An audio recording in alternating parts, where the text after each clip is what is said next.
Hi hello friends. நான் இன்னைக்கு பார்க்க போகிறது மறக்குமா நெஞ்சம் அப்படிங்கிற ஒரு தமிழ் மூவி தான்.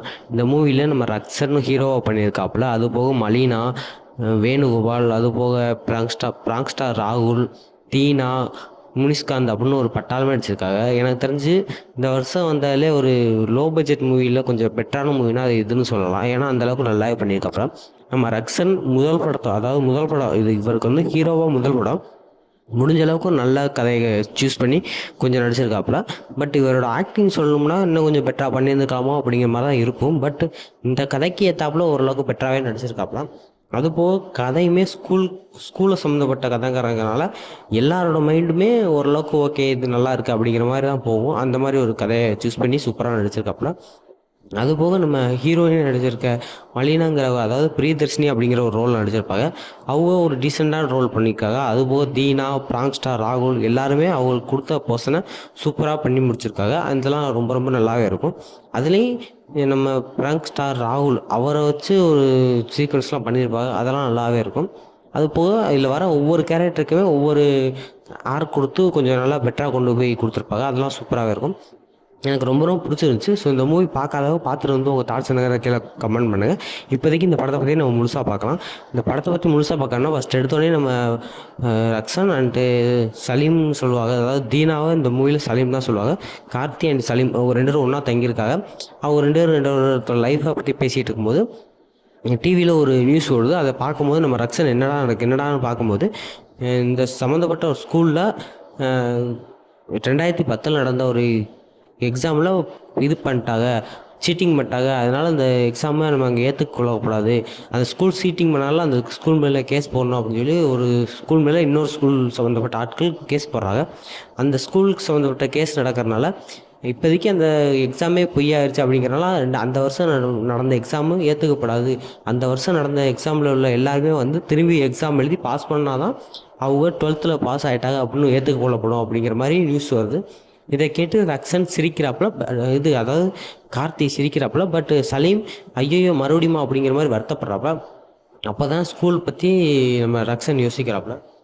அவரோட ஸ்கூல் பர்சன் ரொம்ப சந்தோஷமாக இருந்துச்சு அப்படிங்கிற மாதிரி யோசிச்சு அதை பற்றி யோசிக்கும் போது அவர் ஸ்கூலில் ஜாலியாக சைக்கிள் ஓட்டிகிட்டு வர்றதையும், ஸ்கூலில் வந்து ஃபஸ்ட்டு நாள் ஸ்கூல் ஓப்பனிங், அதாவது 11th ஃபஸ்ட்டு நாள் ஸ்கூல் ஓப்பன் பண்ணும்போது இந்த வருஷமாச்சும் நல்ல நல்ல ஃபிகர்ஸ் நம்ம கிளாஸ்க்கு வராங்களா அப்படின்னு சலீம், கார்த்தி அண்டு கௌதம் இவங்க 3 பேரோட சேர்ந்து இன்னொரு ஆள் 4 பேர் சேர்ந்து வெயிட் பண்ணி லாஸ்ட் பெஞ்சில் உட்காந்து இது பண்ணிகிட்ருக்காங்க. அந்த லாஸ்ட் பெஞ்சுக்கே இவங்க 4 பேர்த்துக்கும் இன்னொரு குரூப், ஒரே கிளாஸில் 2 குரூப்பாக பிரிஞ்சிருப்பாங்க. அந்த குரூப்புக்கும் இந்த குரூப்புக்கும் சண்டை வரும். அதில் நம்ம கௌதம், கார்த்தி எல்லோரும் சேர்ந்து இந்த லாஸ்ட் பெஞ்சை சூஸ் பண்ணி எடுத்துக்கிற மாதிரியும் அப்படி தான் ஒவ்வொரு கேள்லாம் எடுத்துகிட்டு வராங்க. இவங்களோட ஒரு பெஸ்ட் ஃப்ரெண்டாக தான் சுவாதா வேணுகோபால் அப்படிங்கிற ஒரு ஆக்டர் நடிச்சிருப்பாங்க. அவங்க வந்துட்டு சரண்யா அப்படிங்கிற ஒரு ரோல் பண்ணியிருப்பாங்க. அவங்களோட ரோலும் ஓரளவுக்கு டீசெண்டாகவே இருக்கும். அவங்க இப்போதைக்கு நம்ம கார்த்திகிட்ட வந்து என்னடா கார்த்திகா அப்படின்னு பேசிட்டு சலீம்கிட்ட பேசிட்டு போகிற மாதிரி இருக்கும். போயிட்டு அவங்க எல்லோரும் உட்காந்துருக்கும் போது அன்றைக்கி தான் ஃபஸ்ட் நாள் ஸ்கூல் ஆரம்பிக்கும். அப்போதைக்கு ஒவ்வொரு பொண்ணாக வரும்போது இந்த பொண்ணு எனக்கு, இந்த பொண்ணு எனக்கு, இந்த பொண்ணு நான் தான் கரெக்ட் பண்ணுவேன் அப்படிங்கிற மாதிரி சொல்லி தன்னோட குரூப்புக்குள்ளேயே சண்டை போட்டுக்கிறாங்க. அப்போதைக்கு தான் பிரியதர்ஷினி அப்படிங்கிற ஒரு கேள் வராங்க. அவங்க தான் ஹீரோயினி மலினா. இப்போ அவங்க வரும்போது நம்ம ரக்ஷன் அவளை பார்த்துட்டு இந்த பொண்ணு நான் தாட்ட லவ் பண்ண போகிறேன் அப்படிங்கிற மாதிரி சொல்லி அந்த இடத்துல அந்த பொண்ணோட இதை பற்றி பேச ஆரம்பிக்கிறாங்க. அதுக்கப்புறம் ஸ்கூலில் ஒவ்வொரு நாளுமே நம்ம சரண்யாவும் பிரியதர்ஷினியும் ஒரே ஃப்ரெண்டாகிடுவாங்க. அதுபோல் இன்னொரு பொண்ணு இருப்பாங்க, அவங்களும் ஃப்ரெண்டாகிடுவாங்க. இப்படி 3 பேர் சேர்ந்து ஃப்ரெண்டாக இருக்கும்போது இங்கிட்டு நம்ம சலீம், கார்த்திக், கௌதம் எல்லாருமே ஃப்ரெண்டாக இருப்பாங்க. எப்படியாச்சும் பிரியதர்ஷினி கரெக்ட் பண்ணோம் அப்படின்னு சொல்லி என்னென்னமோ பிளான்லாம் பண்ணுவான். அப்போதைக்கு ஒரு நாள் சலீம் சொல்லுவாப்புல, அந்த பொண்ணு ஒன்றை தானே லவ் பண்ணுறா, ஸோ நீ போய் அவளை இம்ப்ரெஸ் பண்ணுறக்கு ஐடியா பண்ணு அப்படிங்கிற மாதிரி சொல்லும்போது என்னெல்லாம் பண்ணலாம் அப்படின்னும் ஒன்று அவள் தேடிட்டு இருந்தா, நீ போய் அவள்கிட்ட பேச்சு கொடு, இல்லை அவள்கிட்ட ஐ லவ் யூ சொல்லு அப்படின்னு சொல்லி கூப்பிட்டு போய் விடுவேன். அவன் அந்த இடத்துல என்ன சொல்கிறது தெரியாமல் எனக்கு ஐ ஐ ஐ அப்படிங்கிற மாதிரி சொல்லிட்டு ஐ வாண்ட் கெமிஸ்ட்ரி புக் அப்படின்னு சொல்லி கெமிஸ்ட்ரி புக் வாங்குவேன். என்னடா கெமிஸ்ட்ரி புக்கு கேட்கவாடா அந்த பொண்ணுகிட்ட போனீங்க, என்னடா அப்படி பண்ணுற அப்படிங்கிற மாதிரி சலீமும் கௌதமும் கிண்டல் பண்ணிவிட்டு சரி ஓகே வாங்க போவோம் அப்படின்ட்டு சலீம் என்ன சொல்லுவேன், சரி கெமிஸ்ட்ரி புக்கே கேட்டால் வாங்கிட்டு வா அப்படின்ட்டு போயிடுறாங்க. அதுக்கப்புறம் 11th எக்ஸாம் முடிஞ்சதுக்கப்புறம் இந்த புக்கை எப்படியா நம்ம கொண்டு போய் அவள்கிட்ட கொடுக்கணும், பிரியதர்ஷிட்ட கொடுக்கட்டும் அப்படின்னும்போது என்ன பண்ணலாம் அப்படின்போது சரண்யாவுக்கு தெரியும்.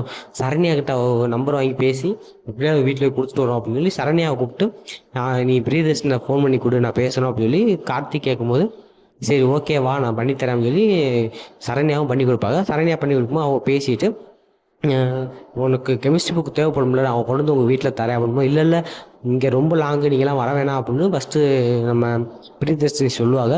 இருந்தாலும் இல்லை இல்லை நான் அந்த வழியாக தான் வரோம், அந்த வழியாக வரும்போது எங்கள் மாமா வீட்டு இருக்கு நான் அங்கே வரேன் அப்படிங்கிற மாதிரி சொல்லி சலீமும் கார்த்தி அண்ட் கௌதம்லாம் சொல்லும் போது சரி ஓகே வந்தால் கொடுத்துட்டு போங்க அப்படின்போது அவங்க வீட்டுக்கு போகிறக்கு இவங்க எல்லோரும் பிளான் பண்ணுவாங்க. அப்போதைக்கு அங்கே போகும்போது அந்த இடத்துல தான் போயிட்டு வீட்டில் போயிட்டு அவங்க வீட்டுக்கு போகும்போது அவங்க வீட்டில் அவங்க அப்பா தான் இருப்பாப்புல. அவங்க அப்பா கதவை திறந்துட்டு யாருப்பா உங்களுக்கு என்னப்பா வேணும் அப்படின்போது பிரியதர்ஷினியை பார்க்க வந்தோம், புக்கு கொடுக்குறக்கு வந்தோம் அப்படின்னு. சரி வாங்க உள்ளே வாங்க அப்படின்னு கூப்பிடுவாப்புல. உள்ளே வந்தோடனே பிரியதர்ஷினி எதுக்கு நீங்கள் 4 பேர் வந்தீங்க, ஒரு புக்கை கொடுக்க 4 பேர் அப்படின்போது இல்லை சும்மா தான் இந்த வழியாக வந்தோம், சும்மா தெரிஞ்சுக்கலாம் அப்படிங்கிற மாதிரி பேசி இப்போ அப்படியே வந்து கொடுத்துட்டு போகலாம் அப்படிங்கிற மாதிரி சொல்லிட்டு வந்தோம் 4 பேர் அப்படிங்கிற மாதிரி சொல்லி அந்த புக்கை கொடுத்துட்டு 4 பேர் கிளம்பி போயிடுவாங்க. பட் நம்ம சலீம் என்ன பண்ணுவார்னா அந்த பொண்ணு ஒன்றை லவ் பண்ணுறா, அவன் ஒன்று தான் இம்ப்ரெஸ் பண்ண ட்ரை பண்ணுறா அப்படிங்கிற மாதிரி சொல்லி நம்ம கார்த்திகிட்ட அதை பற்றியே சொல்லுவாப்புல. கார்த்தியும் அதை பற்றி யோசிச்சு அவள் லவ் பண்ணுறா, உண்மையாக லவ் பண்ணுவாள் அப்படிங்கிற மாதிரி ஒரு மைண்ட் செட்டுக்கு வந்துடுவாப்புல. இந்த நேரத்தில் மறுபடியும் இப்போ ப்ரெசண்ட்டுக்கு வந்துடுவாங்க. இந்த இடத்துல நம்ம கார்த்தி அண்டு சலீம் 2 பேரும் சேர்ந்து ஸ்கூலுக்கு கிளம்பி போகிறாங்க. அப்போதைக்கு சலீம் சொல்லுவான், உனக்கு ஓகேடா நீ சொந்த கம்பெனி வச்சுருக்க, பட் நாங்கள் அப்படி கிடையாது, வேலை பார்க்குறோம், நாங்கள் வரவே எனக்கு விருப்பம் இல்லை, நீ இந்த மாதிரி பண்ணி கூட்டு போகிற, நீ யாரை மீட் பண்ண போகிறேன்னு எனக்கு தெரியும், 10 வருஷத்துக்கு முன்னாடி நீ அவளை மீட் பண்ண, பட் இப்போதைக்கு அவள் எப்படி இருக்கான்னு கூட தெரியாது, அவள் கல்யாணம் ஆகிருக்கலாம், இல்லை அவள் குழந்தை கூட இருக்கலாம், நீ அவளை தேடி போகிறது தப்புடா அப்படின்போது பார்ப்போம் என்ன நடக்குன்றக்கோ அது நடக்கும்ல அப்படின்ட்டு அவங்க எல்லோரும் சேர்ந்து ஸ்கூலுக்கு போகிறாங்க. ஸ்கூலுக்கு போகும்போது அங்கே தான் ரொம்ப வருஷம் கழித்து மற்ற 2 ஃப்ரெண்டையும் மீட் பண்ணுவாங்க. அதாவது நம்ம ராகுல் அண்ட் இன்னொரு ஃப்ரெண்டையும் மீட் பண்ணும்போது ராகுல் என்னடா பண்ணுற, இத்தனை வருஷம் எங்களுக்கு ஒரு மெசேஜே பண்ணல, என்னடா பண்ணுறீ அப்படின்னு கௌதம்கிட்ட கேட்கும்போது நான் அதெல்லாம் அப்புறமா சொல்கிறேன், நீ வாங்க அப்படின்னு சொல்லி உள்ளே கூட்டு போவேன். அப்போதைக்கு அந்த ஸ்கூல், அதாவது படித்த ஸ்கூல்லேயே அந்த 4வது ஃப்ரெண்டு ஒரு ஜாப்பில் இருப்பாப்புல. அது போக கார்த்தி சார் அப்படின்னு ஒருத்தர் இருப்பா, அதாவது முனிஷ்காந்த் ஒரு கேரக்டர் யாருன்னா அவர் ஒரு பிடி சார். அவங்க வந்துட்டு லவ் பண்ணி மேரேஜ் பண்ணிப்பார். அவங்களும் ஒரு மேக்ஸ் டீச்சர், அதாவது நம்ம கார்த்திக்கோட கிளாஸ் டீச்சர் தான் அவங்க மேக்ஸ் டீச்சர். ஸோ அவங்க இன்னும் நம்ம முனிஷ்காந்த் சேர்ந்து லவ் பண்ணி கல்யாணம் பண்ண மாதிரி காட்டியிருப்பாங்க. அதுக்கப்புறம் ரொம்ப வருஷம் கழிச்சு நம்ம முனிஷ்காந்தை பார்த்தப்ப என்னடா நம்ம பிடி சார் ரொம்ப மாறிட்டாரு, என்னடா ஆச்சு அப்படின்னு கேட்கும்போது நம்ம மேக்ஸ் டீச்சர் இறந்ததுக்கப்புறம் அவர் ரொம்ப மாறிட்டாரு அப்படின்னு சொல்லுவாங்க. சரி ஓகே இன்றைக்கி நைட் நம்ம அவரை எல்லோரும் சேர்ந்து அவர் வீட்டுக்கு போய் அவரை மீட் பண்ணுவோம் அப்படின்னு சொல்லிட்டு எல்லோரும் சேர்ந்து அவரை மீட் பண்ணுறதுக்கு போகிறாங்க. அப்படி மீட் பண்ணும்போது வாங்கடா என்னடா முன்னாடி இருந்த மாதிரியே நல்லா இருக்கேடா வாங்கடா அப்படின்னு சொல்லி நான் சமைச்சு தரேன் சாப்பிடுடா அப்படின்னு சொல்லும்போது தான் முனிஷ்காந்த் என்ன நடந்துச்சு அப்படின்னு சொல்லுவாங்க. நானும் அந்த டீச்சரும் ஒரே கிளாஸில் தான் ஒரே ஸ்கூலில் தான் இது பண்ணோம், பட் எங்கள் 2 பேத்துக்குள்ள எப்படி இது ஒர்க் அவுட் ஆச்சு அப்படின்னே தெரில. ஒரு நாள் நான் அவங்கள்ட்ட போய் நான் அவங்கள கல்யாணம் பண்ணிக்க ஆசைப்பட்றேன் அப்படின்னும் போது அவங்க சிரிச்சிட்டாங்க. அப்போ எங்கள் 2 பேத்துக்குள்ளே இது மாதிரி இருந்துச்சு. அதுக்கப்புறம் நாங்கள் 2 பேரும் எல்லா இடத்துமே ஒன்றா தான் ட்ராவல் பண்ணோம். ஆனால் அவள் என்னை எப்படி விட்டுட்டு போனானே தெரில, எந்த மைண்ட் செட்டில் என்னை விட்டுட்டு போனாலும் தெரில, நான் இப்போ தனியாக இருக்கேன், என்னால் அந்த விஷயத்துலேருந்து மீளவும் முடியல அப்படிங்கிற மாதிரி சொல்லி அவரோட சோகத்தை சொல்லும்போது இவங்க எல்லோரும் சேர்ந்து அவர் சமாதானப்படுத்தி வச்சு விடுங்க சார், நாங்கள் எல்லோரும் இருக்கோம், இனிமேல் இந்த மாதிரி நடக்காது சார் அப்படிங்கிற மாதிரி சொல்லி நம்ம முனிஷ்காந்த் அவங்க எல்லோரும் சேர்ந்து சரி பண்ணி வச்சுட்டு நாங்கள் கிளம்புறோம் சார் அப்படின்னு சொல்லி எல்லோரும் அவங்க ஒரு ரூமுக்கு கிளம்புவாங்க. அதுக்கப்புறம் அங்கே உள்ள எல்லா ஃப்ரெண்டும் வந்துடுறாங்க. அப்போதைக்கு இவங்களோட சேர்ந்த ஒரு ஃப்ரெண்டு வரும்போது அவங்க கன்சீவாக இருப்பாங்க, ஒரு முஸ்லீம் பொண்ணு.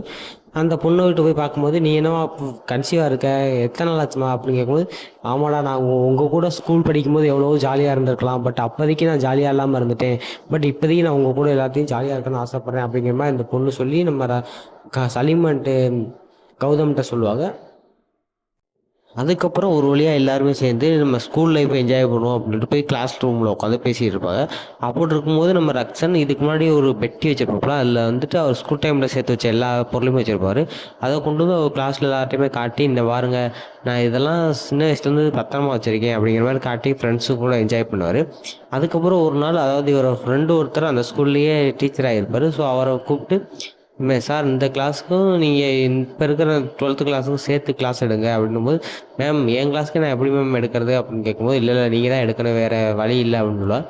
சரி ஓகே நான் எடுக்கிறேன் மேம் அப்படின்னு சொல்லிட்டு 2 கிளாஸையும் ஒன்றா உட்கார வச்சு டே எப்படியாவது என் மானத்தை காப்பாற்றுக்கடா, சின்ன பசங்க முன்னாடி என்னை இது பண்ணிடாதீடா அப்படிங்கிற மாதிரி ஃப்ரெண்டுகிட்டலாம் சொல்லிவிட்டு போய் பாடம் எடுக்க ஆரம்பிப்பார். அப்போதைக்கு அதாவது அவங்க ஸ்கூல் படிக்கும்போது லாஸ்ட்டு பெஞ்சு எங்களுக்கு வேணும் அப்படின்னு சொல்லி ஒரு குரூப் சண்டை போட்டுட்ருப்பாங்க. அந்த குரூப்பும் இப்போதைக்கு வந்திருப்பாங்க.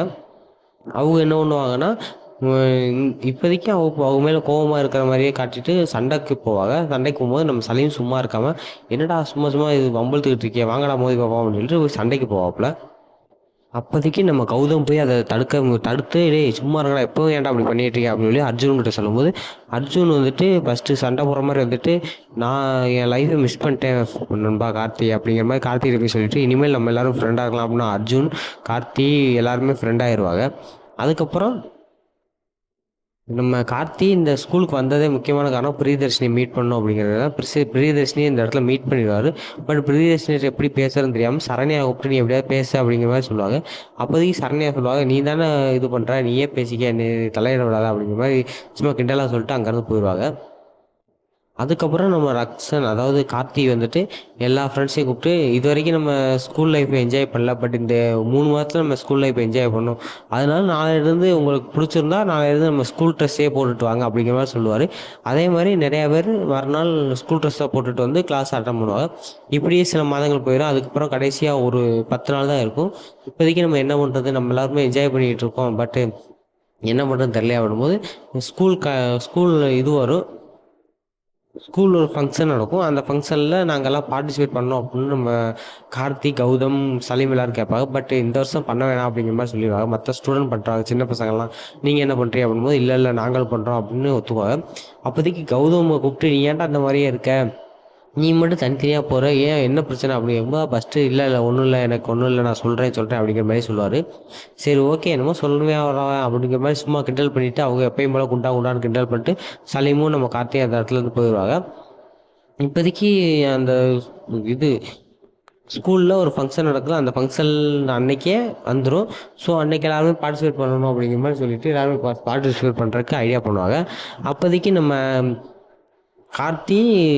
கார்த்திக், சலீம் எல்லாருமே நாடகம் மாதிரி நடத்துவாங்க. அப்போதைக்கு ஒரு சின்ன பையன் இருப்பான். அந்த சின்ன பையனும் இவங்களோடு சேர்ந்து தான் இந்த காம்படிஷனில் பார்ட்டிசிபேட் பண்ணுவாப்புல. அவரை கூப்பிட்டு, "என்னடா ஒரு மாதிரி இருக்கு, என்னடா" அப்படிங்கும்போது, "நான் ஒரு பொண்ணு லவ் பண்ணுறேன். பட் அந்த பொண்ணு இன்னைக்கு என் அப்பாவுக்கு ட்ரான்ஸ்ஃபர் ஆயிடுச்சுன்னு சொல்லிட்டு இங்கேருந்து கிளம்பி போகிறாங்க. எனக்கு மனசே ஒரு மாதிரி இருக்கு" அப்படின்போது, நம்ம கார்த்தி சொல்லுவார், "நீ லவ்வை சொல்லியிருக்க வேண்டியதுடா" அப்படின்போது, "இல்லை அதுக்கான சான்ஸே கிடைக்கல. பட் இன்னைக்கு நான் சொல்லலாம்னு ட்ரை பண்ணேன். பட் இன்னைக்குன்னு பார்த்து இந்த மாதிரி ஆகிப்போச்சு. நான் எப்படி சொல்கிறேன்னு தெரில" அப்படின்போது, "வா நான் உன்னை கூப்பிட்டு போகிறேன்" அப்படின்னுவார். அதே நேரத்தில் நம்ம கௌதம் ஸ்டேஜில் பார்ட்டிசிபேட் பண்ண போகிறேன் அப்படின்னு சொல்லி கிளம்பும்போது, சலீம் மறுபடியும் எப்பயும் போலவே கூப்பிட்டு கிண்டல் பண்ணி, "குண்டா உனக்கெல்லாம் தேவையாடா, என்னடா ட்ரெஸ் போட்டிருக்க" அப்படிங்கிற மாதிரி கிண்டல்லாம் பண்ணி அனுப்புவார்.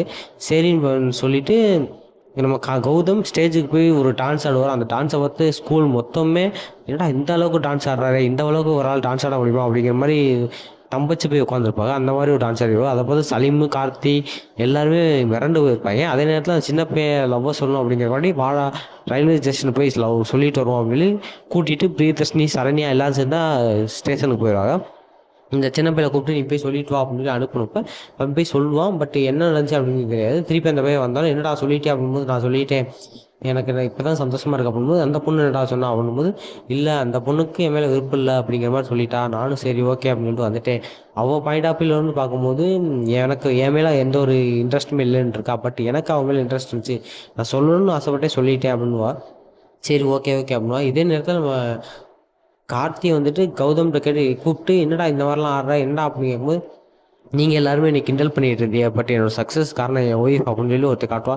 யாருன்னு பார்த்தா இவங்களோட ஸ்கூல்லேயே படித்த ஒரு ஃப்ரெண்டு. அந்த ஃப்ரெண்டு மேலே தான் எல்லாருமே சைட் அடிச்சுக்கிட்டு இருந்துவாங்க. ஸோ அவளே நம்ம கௌதம் கல்யாணம் பண்ணி 2 பேரும் ஒன்றா வாழ்வா அப்படிங்கிற மாதிரி சொன்னோன்னா, நம்ம கார்த்திக்கே ஷாக்காயிரு. "என்னடா உண்மையாலே மேடா" அப்படின்போது, "ஆமாம்" அப்படின்னுவாங்க. பட் இது சலீமுக்கும் மற்ற ஃப்ரெண்டுக்கு யாருக்குமே தெரியாது.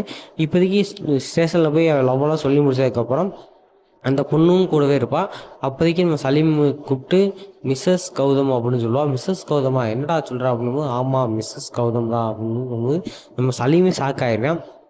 அதோட இந்த இந்த போர்ஷன்லாம் முடிஞ்சு அதுக்கப்புறம் எல்லாருமே இனிமேல் முடிய போகுது, எக்ஸாம் மட்டும் தான் இருக்குது, எக்ஸாம் எழுதுறதுக்கு முன்னாடி நம்ம எல்லாமே ஒரு ஒரு அவுட்டோர் போகலாம் அப்படின்போது, இவங்களோட கூட படித்த ஒரு பொண்ணு, முஸ்லீம் பொண்ணு கன்சீவாக இருப்பாள். அந்த பொண்ணை மட்டும் வேணான்னு சொல்லுவாங்க ஃபஸ்ட்டு. பட் இருந்தாலும், "இல்லை இல்லை வேணாம், அந்த பொண்ணும் வரணும், நானும் கூட வந்து என்ஜாய் பண்ணணும்" அப்படிங்கிற மாதிரி சொல்லுவாள். சரின்னு சொல்லிட்டு எல்லாருமே சேர்ந்து அவுட்டோர்லாம் போயிடுவாங்க. அப்போதைக்கு ஒரு இடத்துல உட்காந்து நம்ம எல்லாருமே ஜாலியாக என்ஜாய் பண்ணி விளாடுவோம் அப்படின்னுவாங்க.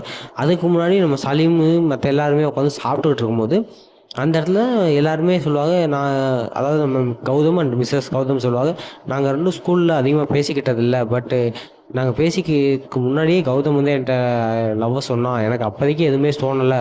சரி ஓகே, நான் அப்போதைக்கு அக்செப்ட் பண்ணிட்டேன். பட் இப்போதைக்கு நாங்கள் ரெண்டு பேரும் நல்லா சந்தோஷமாக இருக்கோம் பண்ணும்போது, நம்ம கார்த்தி மட்டும் எந்திரிச்சு தனியாக போயிடுறப்ப என்னடான்னு சலீம் வந்து கூட கேட்கும்போது, என்னால் தாங்க முடியலடா, அவளுக்கு நிச்சயமாயிடுச்சுன்னு சொல்கிறாங்க, கூடிய சீக்கிரத்தில் கல்யாணம் வேறு சொல்கிறாங்க. நான் எவ்வளோ நாள் அவள்கிட்ட லவ் சொல்லணும்னு ட்ரை பண்ணேன், பட் அப்போல்லாம் முடியலை. பட் இப்போ லவ் சொல்லணும்னு நினைக்கிறேன், பட் அவளுக்கு நிச்சயம் ஆயிடுச்சு, என்ன பண்ணுறதுன்னு தெரியலை அப்படின்னு ஒரு லென்த்தியான டைலாக்லாம் பேசுவார். அந்த டைலாக்லாம் சூப்பராக பேசியிருப்பாப்புல. என்னால் ஒன்றுமே பண்ண முடியல, ஒன்றும் நாளைக்கு நம்ம எல்லோரும் அவுட்டோர் போகிறோம்ல, அந்த இடத்துல நீ லவ் தான் சொல்லிடு, அதுக்கப்புறம் என்ன நடந்தாலும் பரவாயில்ல பார்த்துக்குவோம் அப்படிங்கிற மாதிரி சொல்லி நம்ம சலீமும் அவனை இது பண்ணுவாங்க. சரி ஓகேன்னு மறுநாள் எல்லாருமே அவுட்டோர் போயிடுவாங்க.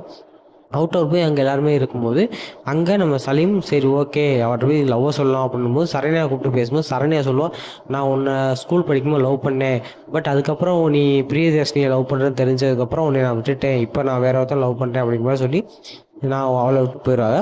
சரி ஓகே, நம்ம சலீமும் மற்ற எல்லாருமே சேர்ந்து நீ போய் இன்னைக்கு லவ் எப்படியா சொல்லிடுறா கார்த்தி அப்படின்னு சொல்லி அனுப்ப வைப்பாங்க. அவன் இதுக்கு மேலே நான் சொல்ல முடியாது, பட் அப்போதைக்கு நான் ஒரு லவ் லெட்டர் எழுதி வச்சிருந்தேன், அதை நான் அவள்கிட்ட கொடுத்து அவள்கிட்ட ப்ரப்போஸ் பண்ண போகிறேன் அப்படின்னு சொல்லி அதை கொண்டு போய் கொடுத்து ப்ரப்போஸ் பண்ண ட்ரை பண்ணும்போது டவாக்குன்னு பார்த்தா அவள் கூட அவளுக்கு நிச்சயம் பண்ணியிருக்க அந்த பையன் இந்த இடத்துக்கு வந்து பர்த்டே பார்ட்டி கொண்டாட வந்துடுவாங்க. அதை பார்த்து நம்ம கார்த்திக் என்ன பண்ணுறதுன்னு அப்படின்னு தெரியாது. பட் இவன் எழுதின லவ் லெட்டரை நம்ம பிரியதர்ஷினி கையில் கொடுத்துருவோம். அதை பிடிங்கிறதுக்கு எவ்வளோ ட்ரை பண்ணுவோம், பட் பிரியதர்ஷினி அந்த லவ் லெட்டரை கையிலேருந்து மறைச்சி வச்சுக்கிட்டு கொடுக்காம வச்சுக்கிட்டே இருப்பாள். அந்த இடத்துல நம்ம கார்த்தி என்ன பண்ணுறது தெரியாமல் ஓரளவுக்கு அழுதுகிட்டே அங்கேருந்து நடந்து போகிற மாதிரி இருக்கும். அந்த இடத்துல எல்லாருமே ஒரு கேம் விளையாண்டுருப்பாங்க. அந்த கேமில் யார் யார் என்னென்ன பண்ணீங்க, எப்படிங்களா இருந்தீங்க அப்படிங்கிறது சொல்லும்போது நம்ம சலீம் கிட்ட அந்த இது போகும். அப்போதைக்கு சலீம் இதுக்கு முன்னாடி நம்ம கார்த்தி சொல்லியிருப்பான், நம்ம எல்லாரும் அவனை கிண்டல் பண்ணோம்னு அவன் மனசு ரொம்ப கஷ்டப்படுறான் அப்படிங்கிற மாதிரி சொல்லியிருப்பான்.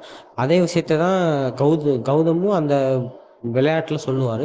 அதை கேட்டுட்டு நம்ம சலீமும் சொல்லுவாப்புல, நான் அவனை சும்மா கிண்டலுக்கு தான் அந்த மாதிரி பண்ணேன், ஒரு விளையாட்டுக்கு என் நண்பன்கிற இல்லாத சொன்னேன், பட் உன்னை அது ரொம்ப ஹேட் பண்ணியிருக்குன்னு எனக்கு தெரியாமல் போச்சு, என்னை மன்னிச்சிடறான் நண்பா அப்படிங்கிற மாதிரி சொல்லிடுவார்.